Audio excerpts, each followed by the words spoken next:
បុព្រឹកទុកទឹកភ្នែកស្ទើរបញ្ចប់ពេលសម្ដែងផ្ទាំងទស្សនីយភាពបង្ហាញពីវប្បធម៌ខ្មែរនៅលើឆាកព្រឹត្តិការណ៍ប្រកបតន្ត្រីនៅម៉ាឡេស៊ីអ្នកនាងទេពបុព្រឹកបានធ្វើឲ្យអន្តរជាតិភ្ញាក់ផ្អើលម្ដងទៀតបន្ទាប់ពីបាននាំយកផ្ទាំងទស្សនីយភាពសិល្បៈវប្បធម៌ខ្មែរជាច្រើនទម្រង់ដែលរួមមានរបាំបុរាណល្ខោនខោលរបាំអប្សរារបាំមនីមេខលានិងគុនល្បុក្កតោខ្មែរទៅសម្ដែងលើឆាកប្រកបតន្ត្រី Round Festival 2025នៅប្រទេសម៉ាឡេស៊ីតាមរយៈការសម្ដែងនេះទេពបុព្រឹកបានធ្វើឲ្យអ្នកទស្សនាស្រែកហូរត្រហឹងសាលប្រគំតន្ត្រីខណៈដែលប្រជាជនកម្ពុជាជាពិសេសអ្នកគាំទ្រ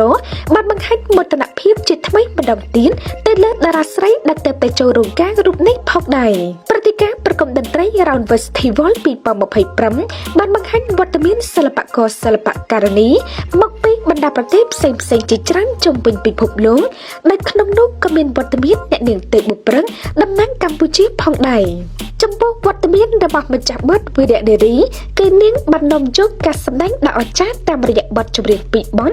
គឺបទទេវរីនិងបទវីរៈនារីដែលនេះជាកិត្តិយសសម្រាប់ការសម្ដែងខ្នាតធំជាលើកដំបូងបែបសហសម័យរបស់ទេពបុព្រឹកផងដែរក្រោយការសម្ដែងបានបញ្ចប់ដោយជោគជ័យទេពបុព្រឹកបានបង្ហាញអារម្មណ៍យ៉ាងខ្លាំងស្ទើរតែទុកទឹកភ្នែកមិនបាននិងបានបង្ហាញរូបភាពលើឆាកព្រឹត្តិការណ៍ដោយរៀបរាប់ថាសិល្បៈវប្បធម៌បុរាណរួមគ្នានិងសម័យពួកយើងឆ្នៃជាប្រយោជន៍ជាតិខ្មែរក្នុងន័យនេះអ្នកនាងទេពបុព្រឹកចង់បង្ហាញថាការដែលខ្លួននាំយកទស្សនវិជ្ជាវប្បធម៌ខ្មែរបង្ហាញនៅលើឆាកអន្តរជាតិក៏ព្រោះតែចង់ឲ្យជាតិសាសន៍ដទៃបានស្គាល់និងឃើញអត្តសញ្ញាណខ្មែរកាន់តែច្បាស់ដូចគ្នាមិនត្រឹមតែតារាស្រីរូបនេះតែប៉ុណ្ណោះទេដែលរំភើបនិងមានមោទនភាពសូម្បីតែលោកជីឌីវីតដែលជាតារាលំដាប់ជួរមុខធ្លាប់បង្ហាញខ្លួននៅលើឆាកអន្តរជាតិជាច្រើនក៏ទប់អារម្មណ៍មិនបានផងដែរដោយតាមរយៈការចែករំលែកបន្តនៅទស្សនីយភាពនៃការសម្ដែងរបស់ទេពបុព្រឹកលោកងួនច័ន្ទដេវីតបាននិយាយទាំងអួតដាំកបង្ហាញមោទនភាពទៅកាន់ភរិយាសូមបញ្ជាក់ថា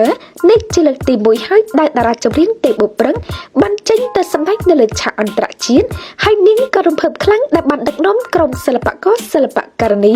មានច្រើនទម្រង់ចេញទៅផ្សព្វផ្សាយពីសិល្បៈវប្បធម៌ខ្មែរទៅកាន់ឆាកអន្តរជាតិបែបនេះផងដែរ